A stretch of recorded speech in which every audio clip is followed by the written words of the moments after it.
Hello, I'm Simon. Welcome back to my workshop. Now, the one flaw that the table saw has is you need a reference edge to be able to use it.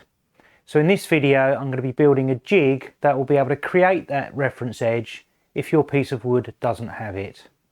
Now, one of the advantages of this jig is you can also use it for jointing, for cutting tapers, and for cutting out patterns. So let's get tinkering. Now, if you've watched any of my videos, you know that I like to use reclaimed wood.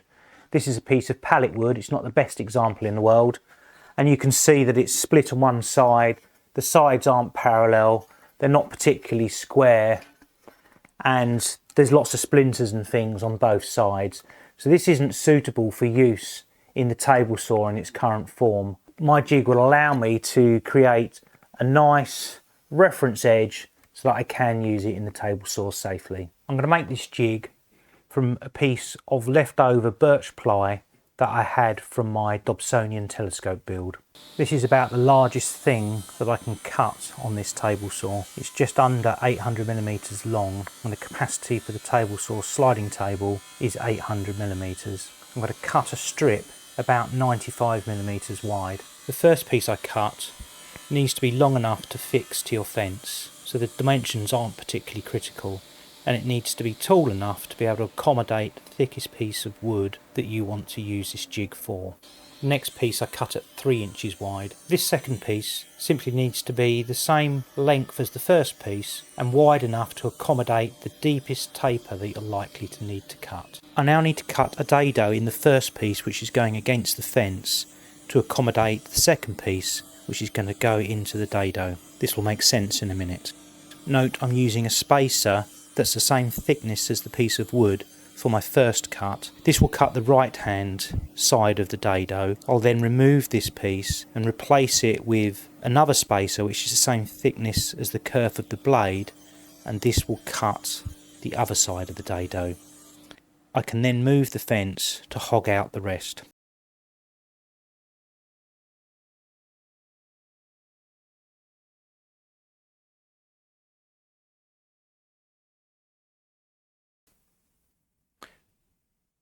I could go over these leftover bits again, but I think it'll be just as easy to knock them out with my thumb and tidy it up with a chisel.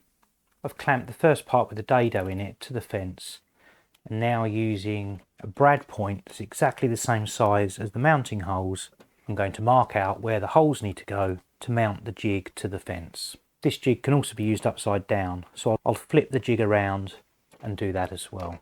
I can now use the indents from the brad point to drill out the holes precisely. I can now glue the two parts together.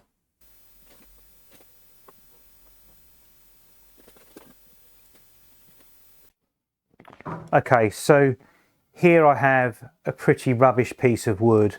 It's not really of any use for anyone, it should just go in the bin. But for the purposes of demonstrating this, I'm going to put a reference edge along here, and you can see that this is a pretty poor example of an edge.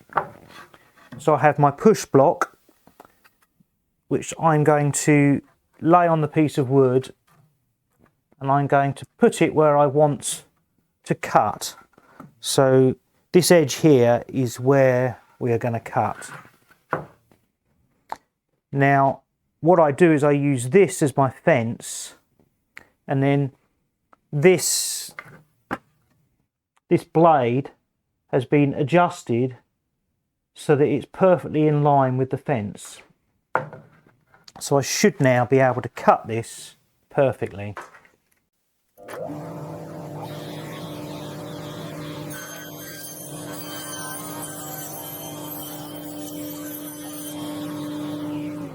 So if we look at this now, we have a nice clean edge that we can use as a reference against the fence.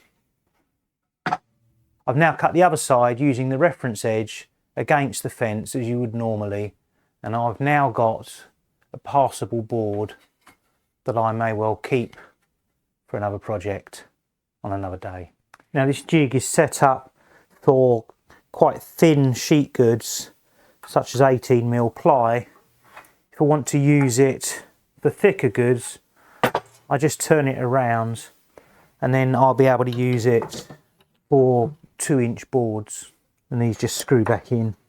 There's a couple of things to be aware of when using this jig. One is your push block needs to have a reference edge on it as well, so that it can slide up this reference edge, and you need to make sure that your push block isn't going to wobble, because if it does, it's going to be a slightly dangerous cut and you're not going to get the results that you need. So this push block has to stay fixed to the piece that you're cutting. Now, I've used 60 grit sandpaper on mine, and I've got this lip at the end as well, and that helped me move it along. And then for safety, I'm also using my homemade push block, which also has 60 grit sandpaper on when I get towards the end of the cut.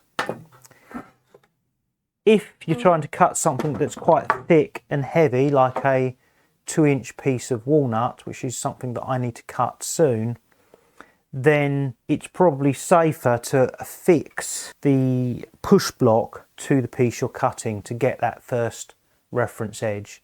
So screwing it in place so it can't move. So then when you push it up against here, you know that the board underneath isn't going to move in relation to the push block on top. If you want to be sure that you don't damage your push block, then just make sure that the blade is slightly indented from this reference edge.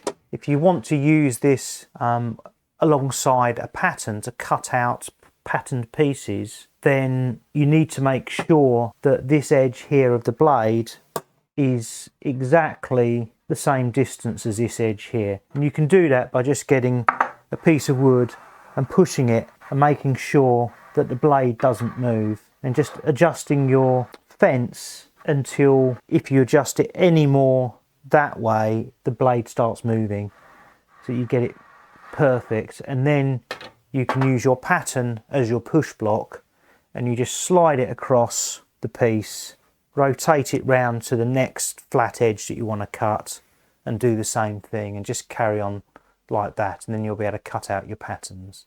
Well, I made this jig specifically for a piece of teak that I rescued from the skip. That piece doesn't have any reference edges on it at all, and it's all cut at weird angles. So hopefully with that jig, I'll be able to recycle that piece of wood into a few projects. If you've enjoyed this video, then please leave a thumbs up. And if you haven't already, then please subscribe, and I'll see you in the next video. Thanks for watching.